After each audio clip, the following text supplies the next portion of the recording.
Hello, my friends. This is Deepak, and I wanted to share with you some fascinating ideas. And even before I start that, I'd like your input on whether you'd like me to do periodic tutorials on consciousness studies and on modes of knowing and experience, the infinite range of experience accessible to us in human consciousness. If you'd like me to do that, then please just send me a note here, and I will consider doing tutorials at least once a month. Once again, the subject will be consciousness studies and modes of knowing and experience in order to wake up to fundamental reality, to wake up from human to metahuman. Okay, so today I'm going to share with you some ideas that I got when I saw this issue of New Scientist, the universe as we've never seen it before, what the world's most powerful space telescope is about to reveal. And it's already doing that now. The telescope is out there. It's called the James Webb Telescope. And I just want to mention a few things in this particular issue that you'll find, I think, very interesting, fascinating, and will allow us to actually explore waking up to metahuman.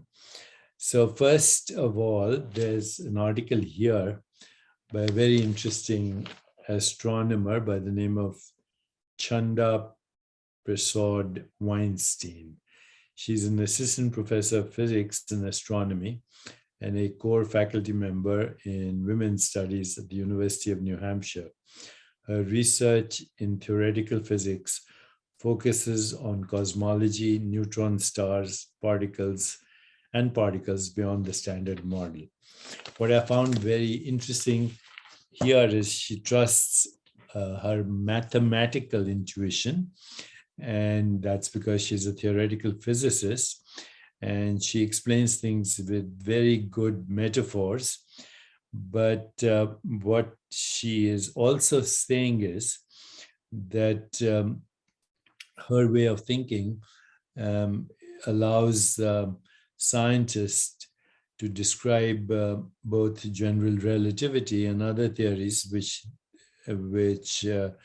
they call an independent, background independent theory, which means relativity is described in this way because it doesn't matter how we map out the coordinates in this theory. The physical reality it describes stays the same. The physical reality remains the same. So all the equations are adjusted to conform to the physical reality.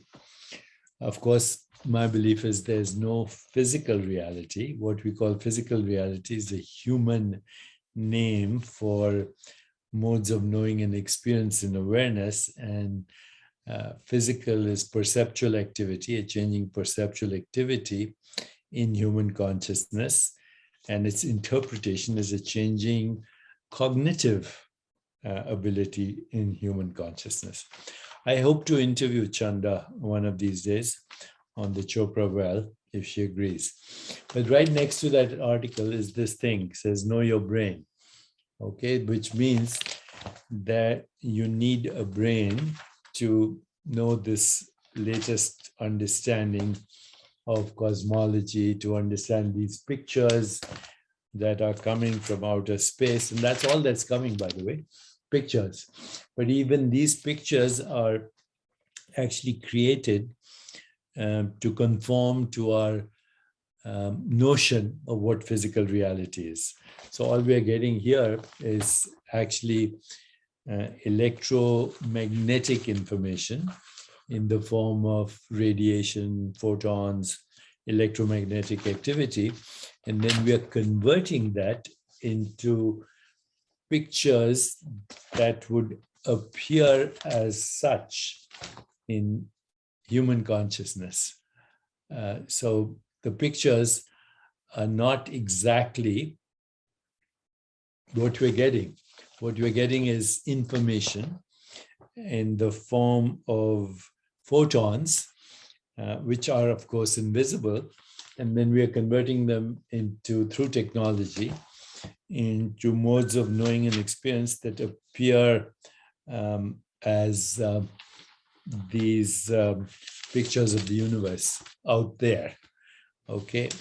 So, and then there are some very interesting articles here on the cosmos as we've never seen it before, and how we will be able to answer the following questions. When and where did the first stars form? What are the origins of supermassive black holes? Is dark matter cold? How do massive stars go supernova? Could the most promising exoplanets harbor life? Where do planets like Earth get their water? Does the rate of expansion of the universe bust our model of the bust our best cosmological model? And the reason these questions are being asked is these are current conundrums in the standard model.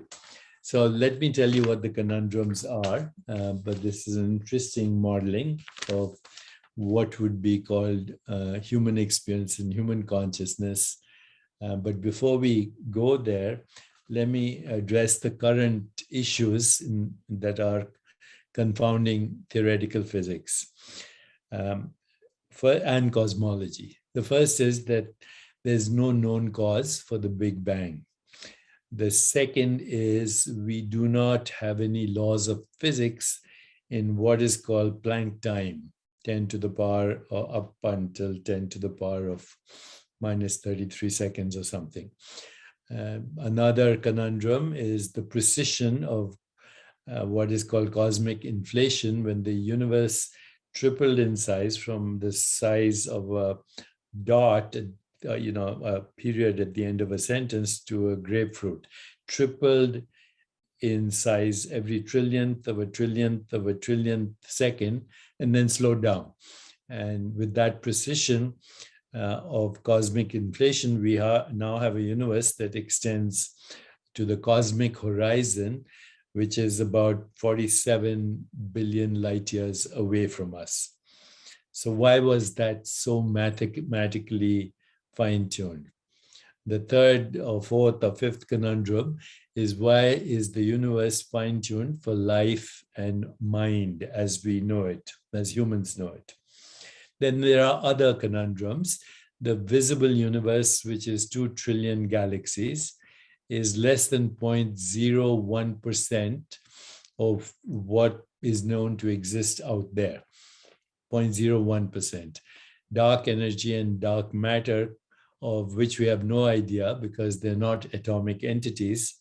Dark matter is non-atomic and dark energy is anti-gravity, but we don't have any idea of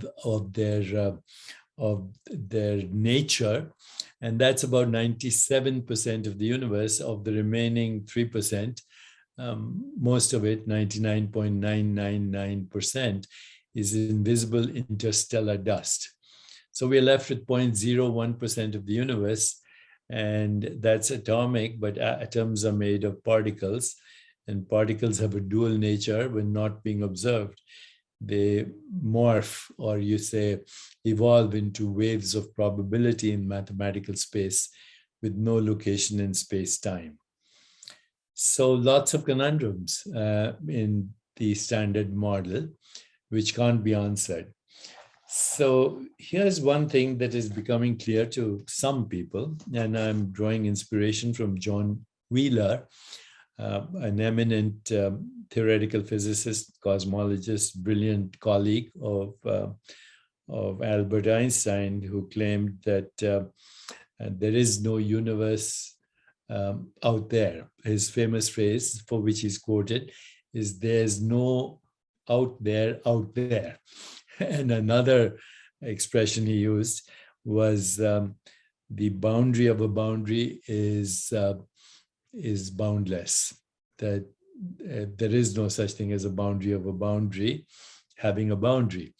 In other words, the boundary of a boundary is zero or null. That is accepted physics right now. And John Wheeler also once suggested to Richard Feynman that all electrons could be the same electron moving back and forth in time, going back and forth and appearing as the entire electronic universe, which is what we are using to decipher these modes of knowing and experience here.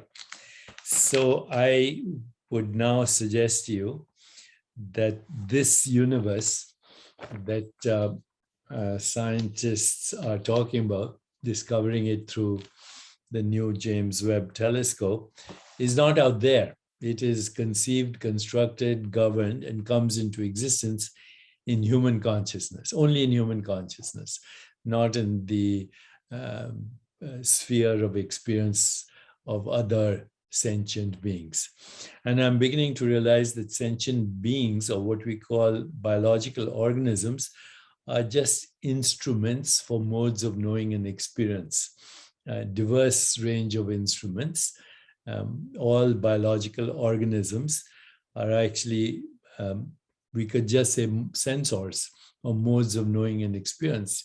And you're not a sensor, you're the user of the sensor. You are not the instrument, you're the user of the instrument. So right now we are creating instruments that extend our range of experience microscopically to the subatomic world, where it disappears into boundlessness. And then we are extending our range of experience outward in the cosmos up to now the cosmic horizon, 47 billion light years away from us. And you say, what is it expanding into? The answer seems it is creating space-time as it expands. So obviously, space-time is being constructed at the moment through the expanding universe. Now, all this is happening in human consciousness. There is no out there. And the boundary of a boundary is null.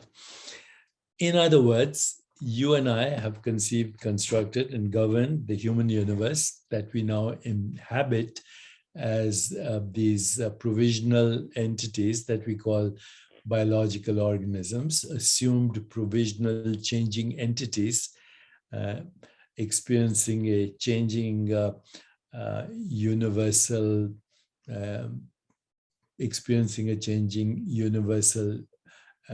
entity as well. But that entity, this we are discovering through the James Webb telescope, is not out there.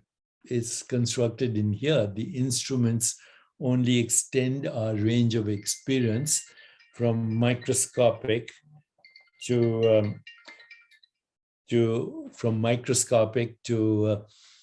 cosmological. And therefore, the universe is boundless inward in the atom and boundless outward in the cosmos. But both the atom and the cosmos are modes of knowing and experience that are conceived, constructed, governed, and come into existence in our consciousness. Both the mode of instrument that we call the human body with its extensive sensors, both outward and inward, we discover a boundless universe. And that boundless universe is us, pure consciousness. So if you find this useful and you want to actually convert these conversations into tutorials long-term, please let me know.